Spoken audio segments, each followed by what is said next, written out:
Bonjour. Alors aujourd'hui, j'aimerais partager avec vous une perspective qui m'a vraiment aidée à propos du moment présent. Le moment présent, on parle que de ça, être dans le moment, et ça semble tellement difficile à cause des pensées. En gros, je résume, hein.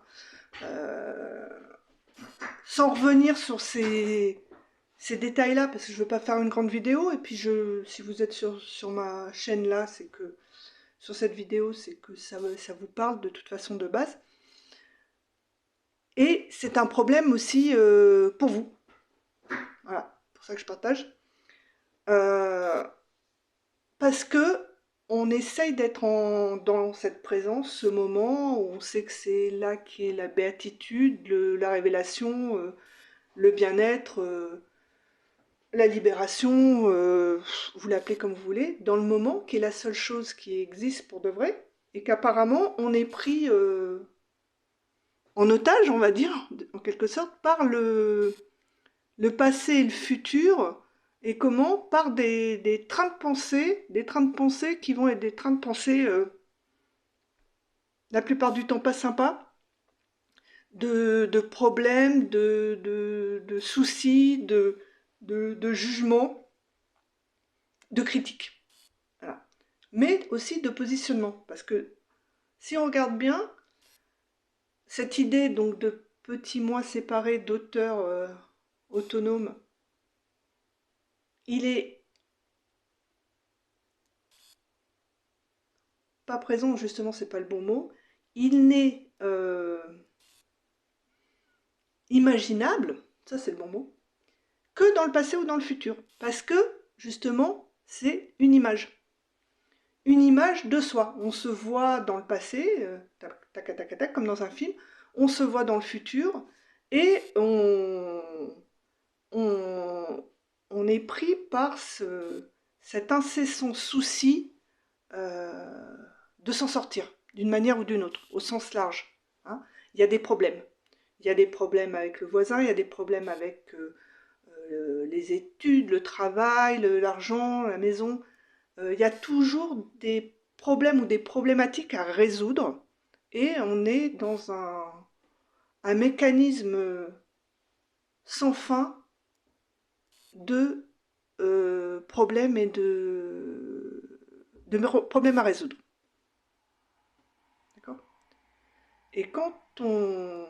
Sauf, regardez bien, ça c'est intéressant juste de noter, sauf quand on est amoureux, le premier moment, là on touche à cette béatitude qui est une suspension finalement de la critique interne, de cette peur de faire le mauvais choix, de ne pas résoudre le problème correctement.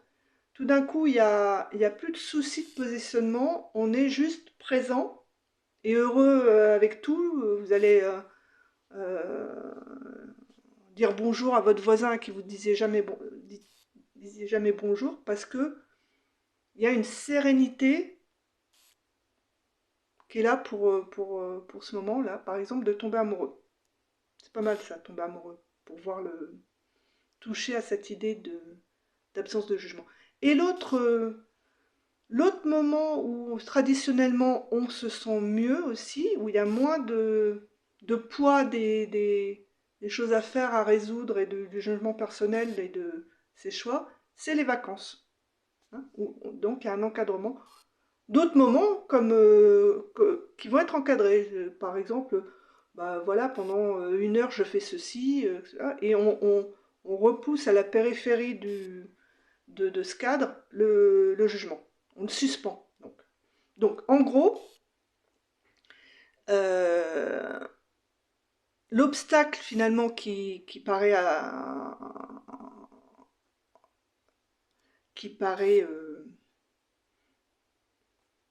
euh, visible, l'obstacle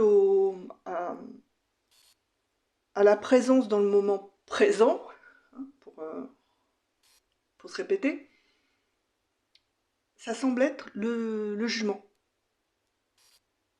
de soi, le jugement critique, les pensées et surtout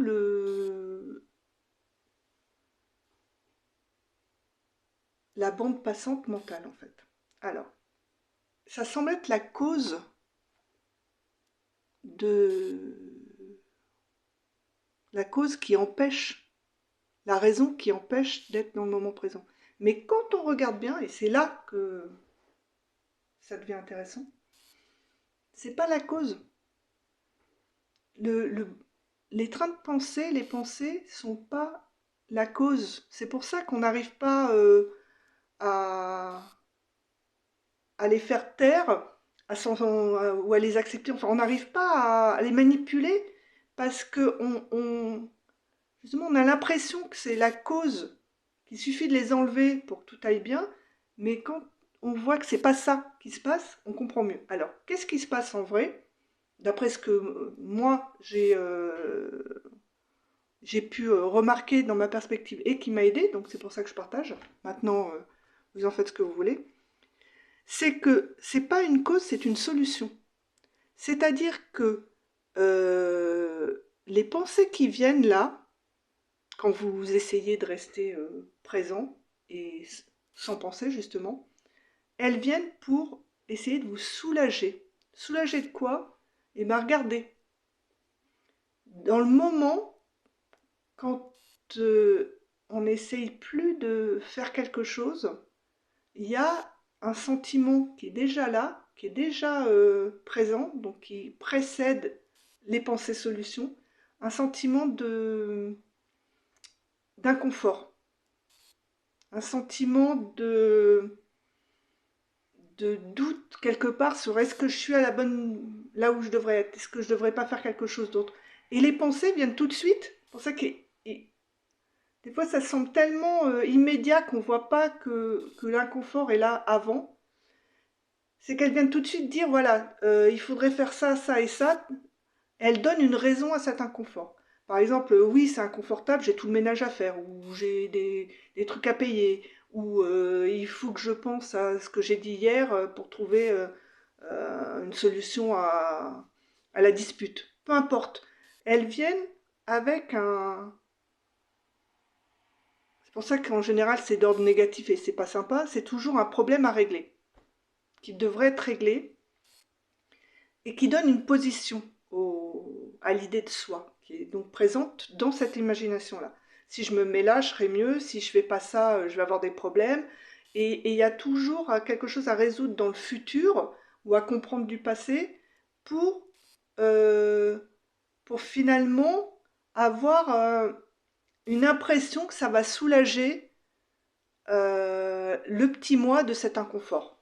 Donc en gros, il y a en amont un sentiment d'inconfort, de décalage, une anxiété diffuse ou aiguë, hein, ça va dépendre des gens, mais de toute façon une anxiété subtile de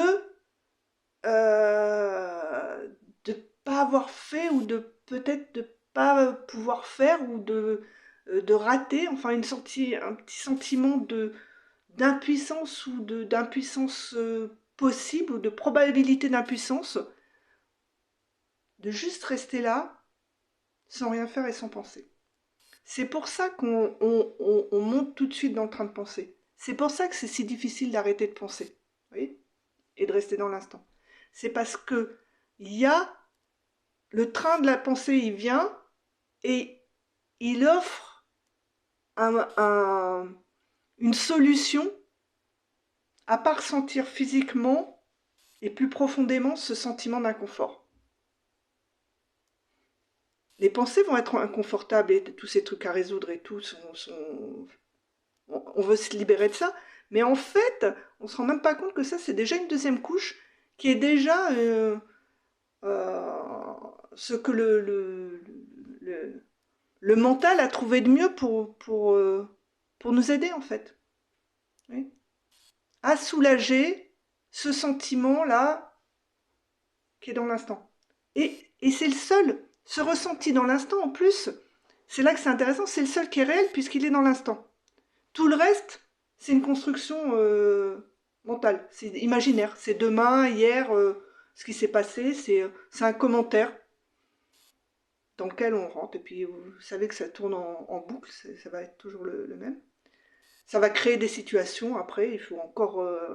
c'est sans fin, ça s'autogénère. Mais le vrai, tout ça pour éviter le vrai ressenti dans le moment. Oui, l'émotion dans le moment qui est pas agréable, en fait. Et c'est là que c'est intéressant. Parce que déjà, ça relaxe. Vous allez vouloir arrêter de penser. Parce que, au lieu de vous battre contre ces pensées-là qui vous prennent la tête, c'est le cas de le dire, déjà vous pouvez... Ah, ok, non, elles sont là pour m'aider à ne pas ressentir cet inconfort. Donc elles sont là finalement, elles le font plus ou moins bien, mais pour m'apporter du confort, c'est-à-dire pour me permettre de partir dans le mental et de ne pas ressentir là ce qui semble être vraiment inconfortable. Alors, là ça devient intéressant. Parce que qu'est-ce qui est inconfortable là dans le moment? C'est ce sentiment diffus, effectivement, de critique, de jugement personnel, de ne pas être à la hauteur, de ne pas être adéquat, de ne pas être bon. Vous voyez, parce que ça disparaît dans les moments où on tombe amoureux, où, ah, tout d'un coup, il y a une suspension de ça. Tout d'un coup, on se sent bien à l'intérieur.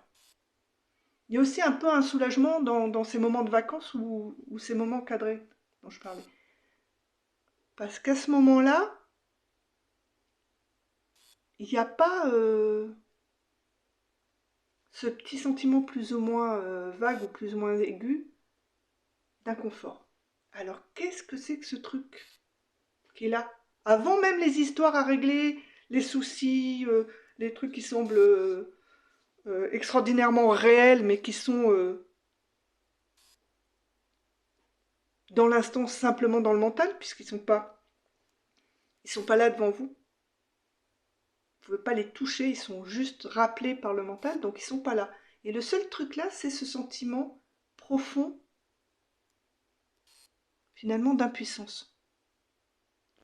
Ou la peur d'une révélation de ce sentiment d'impuissance. Vous voyez, ça joue autour de ça. Inadéquate, c'est pas agréable. Et on fait tout en fait, et le mental est là pour nous servir finalement, donc c'est pas un obstacle, c'est une solution. De la même façon que il va vous fournir des problèmes à résoudre ou du travail à faire ou des endroits où aller, il y a des qui attendent votre action, ou alors il va vous proposer de boire, de faire du shopping ou quelque chose. Vous allez et tout ça parce que ça apporte un soulagement à ce moment-là, à cet inconfort du moment présent. Donc toutes les tendances contre lesquelles vous vous battez, que ce soit une addiction en tout genre, les addictions, on va dire, officielles, mais que ce soit aussi cette addiction au succès ou au solutionnement des problèmes ou cette fébrilité à devoir agir à droite à gauche, vous voyez, cette fébrilité dans les activités, toutes les activités que vous propose le mental, qu'elles aient l'air positives ou plus négatives quand euh, c'est des activités destructrices, on va dire, du corps, elles sont là, elles ne sont pas des problèmes en elles sont des solutions à ce truc de base qui est révélé quand quand on essaye de rester dans l'instant, qui est ce sentiment diffus d'inconfort. Alors, qu'est-ce qui cache cet inconfort-là? Allez regarder à l'intérieur. Un sentiment de contraction, de non, quelque chose qui dit non, qui fait ah, pas de cette façon-là, pas, je voulais pas être là, quelque chose qui est c'est une résistance en fait. Et quand, bon, je vais pas rentrer dans ces détails-là dans cette vidéo pour faire court, on va la retrouver cette résistance, c'est une résistance d'origine au sens de la construction émotionnelle, du non, de vouloir bouder, de pas vouloir, de cesser le départ du contrôle, vous voyez, je veux que ce soit à ma façon. Je veux faire à ma façon, pas à l'autre façon. Donc, c'est là que commence la séparation avec le reste du décor se fait, par ce non. Et si c'est pas comme je veux, je joue pas. Vous vous souvenez quand vous étiez petit? Jouer avec vos petits amis ou des cousins ou des frères et sœurs, et puis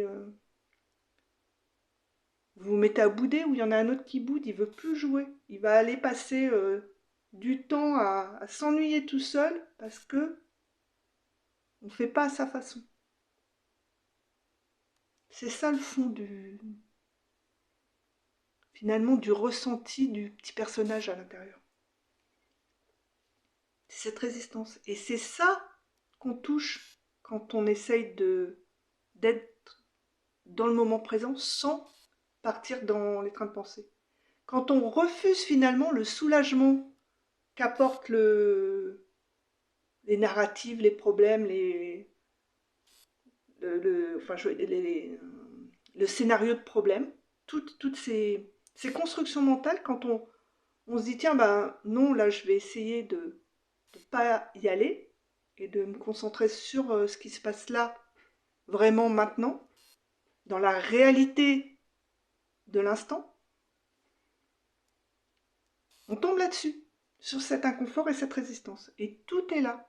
Et cette résistance, c'est ça. C'est la résistance, on va dire, historique, originelle, qui a fait cette contraction, qui donne une idée qu'il y a un petit personnage, là, qui est serré. Et ce personnage-là, évidemment, c'est qu'une résistance, qui est complètement impuissante dans la vie à faire quoi que ce soit, puisqu'elle n'existe pas.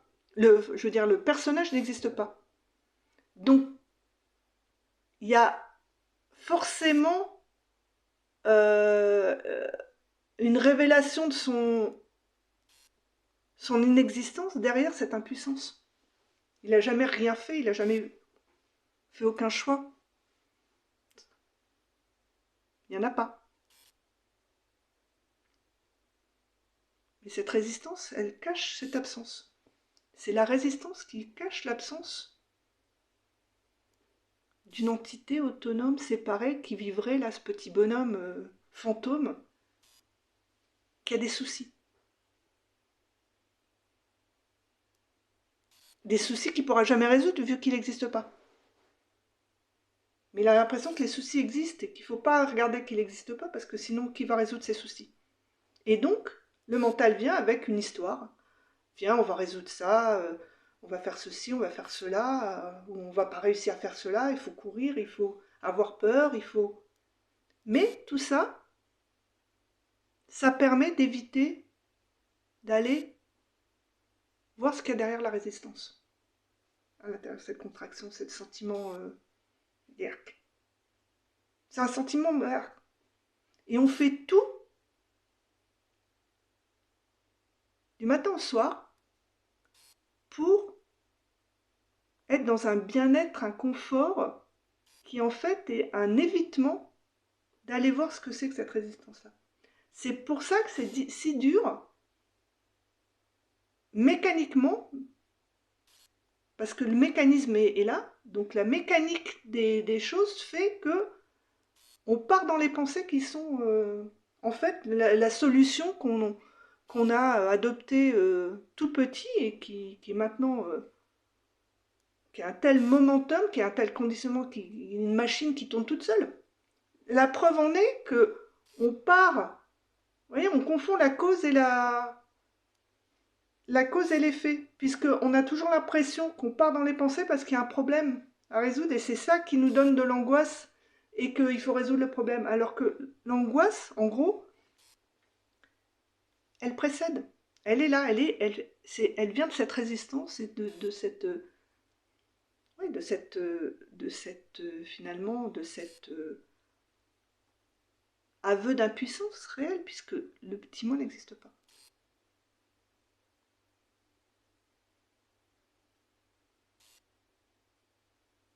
Donc, de voir ça, je trouve déjà ça ça relaxe, donc ça permet de plus se battre contre les trains de pensée. Ça, ah tiens, il vient, ce train de pensée-là vient me raconter cette histoire, parce que si je pars là-dedans, finalement, quelque part, il y a un espoir de plus de confort que ce que je ressens là maintenant, en vrai, dans le corps. Je veux pas aller voir. Et alors, quand on accepte d'aller le voir, et qu'on voit qu'en fait, que cette résistance et tout ce sentiment d'être... oui, parce qu'il y a la résistance, et collé à ça, il y a ce sentiment de, de,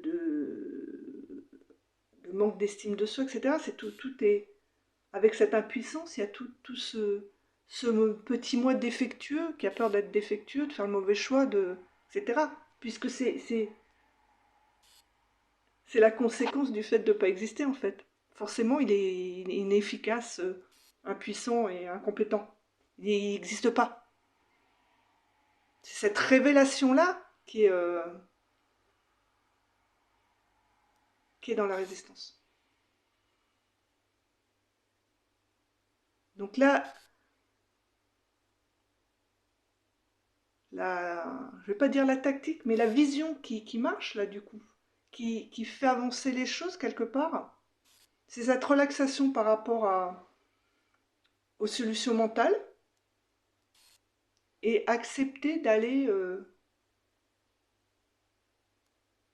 ressentir la résistance, l'anxiété, le truc qui est là dans le moment. Et d'aller tranquillement